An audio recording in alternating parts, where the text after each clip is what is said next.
Welcome back to you. I'm middle-aged. I don't like young people very much. However, we have our token young person, Faith Goldy-Bazos. She's back. Seriously, though, this week an NDP candidate for the Ontario election compared religion to choosing Coke over Pepsi, joked about not being molested as an altar boy, and mocked and abused Christianity, blah, blah, blah, blah, blah. Welcome to you. Thank you, Michael. Thank you so much for having me back. It's a pleasure. Well, last time you were here, we had a lot of emails, including from guys who wanted photographs and phone numbers. And not mine, yours. But it is very good to have you here. Now, this fellow, he's a bit of a sad case to be. He's an NDP candidate, and what's happened here, let's get through all the nonsense. The Liberals are going after him. Right. I think what he said was not particularly bad, but the Liberals see the NDP as their main opposition, so they're trying to disable the party. He did make a comment about Nazism, which we'll hear in a few moments. I don't think it was that serious, but can we hear that now, please? For some people, the old politics of Nazi Germany might be their religion. And just as I can't condemn other people's religions, I don't agree with them, but you can't stop somebody from believing in something. So there's a very obvious edit there. Now, they may not have edited the purpose of what he was saying, but I have no particular issue with that. It's when he talks about Christianity and he says, well, it's like choosing Coke or Pepsi. And he says at one point, I was an altar boy, but I wasn't molested. He's a teacher. You have more chance of being molested at school than you ever would in a Catholic church. Great point, Michael. I was going to say, well, statistically, that makes sense, Mr. Marco. With regards to his comparison of Christianity or really any kind of faith, with the words he used were brand, obsession, and hobby. Let's really pick this apart. With regards to hobby, a hobby is something you do in your pastime to really gain some sort of pleasure out of. And he said that if it goes anywhere beyond that, you run the risk of turning it into an obsession. You know, on Joy 1250, a Christian radio talk show, there's one radio host there who says, Jesus is not loved at all unless he is loved above all. Hold on, you listen to Christian radio, do you? It happens sometimes, Michael. Oh, in between News Talk 1010 and 640, I do. Okay, so the point here is that this is not something, religion is not something that people keep on the back burner, at least not those that would actually be offended by this kind of a statement.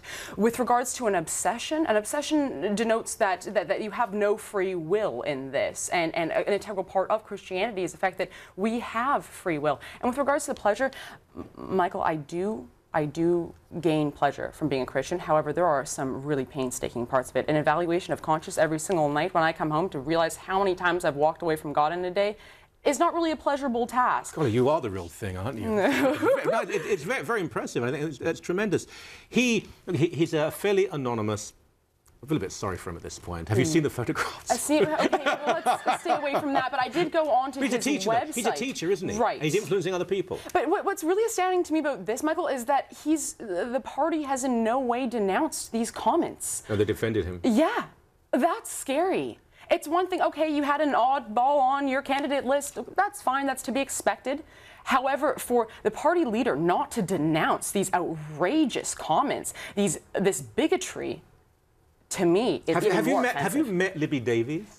No, however. They make the oddballs their main place. You went to his website. Yes, I did.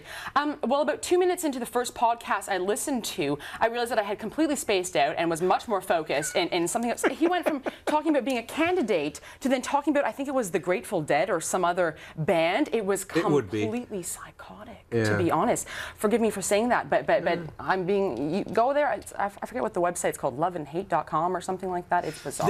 Some of the websites in general can be odd. Yes. But on the far left in particular, the obsessions and the conspiracies they have, and there's 2 or 3 people, and they think they're speaking to. There is a woman, I'm not going to say her name, but she writes to me probably 4 times a day. Right. And it just keeps, and she assumes, obviously I don't read them anymore, but she assumes that I'm reading these, and she CCs various major world leaders. But it's not confined to him. I mean, it's very fashionable in safe Canada to mock, even be very abusive about Christians, isn't it? Let's talk about this, Michael. You asked me to come onto your program today as some sort of a historian on the topic of persecution of Christians. Did I? I thought it was because you were cute.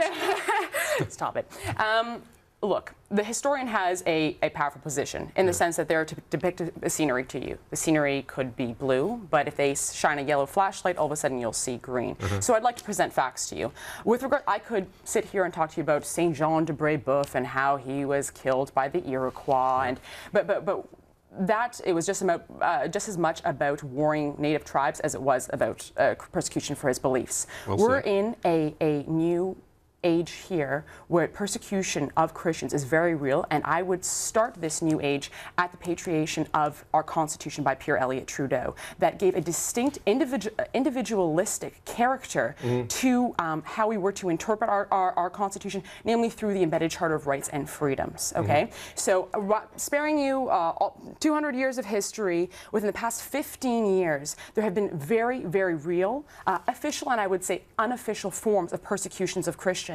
Officially, how has this been pursued?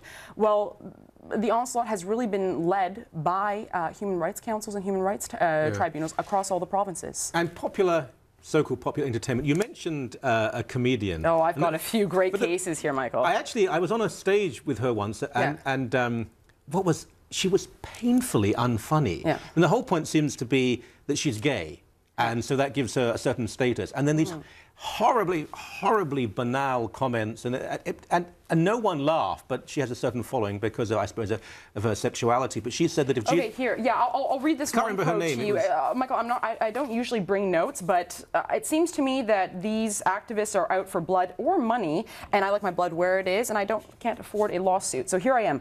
Elvira Kurt, who I think is aptly named Kurt.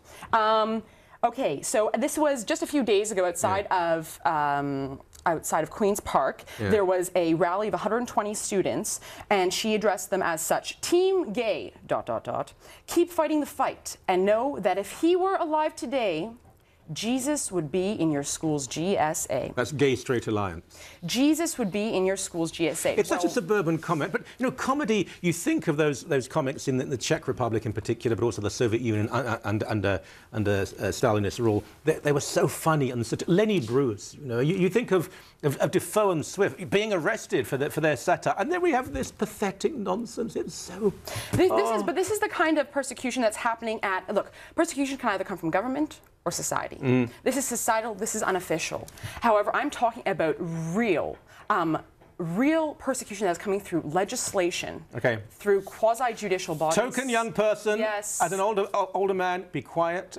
Faith Goldy-Bazos, a pleasure. No, we're going to have you back on the show. We have to, otherwise all these men are right. Have her back on the show. You will be. Thank you. Thank you.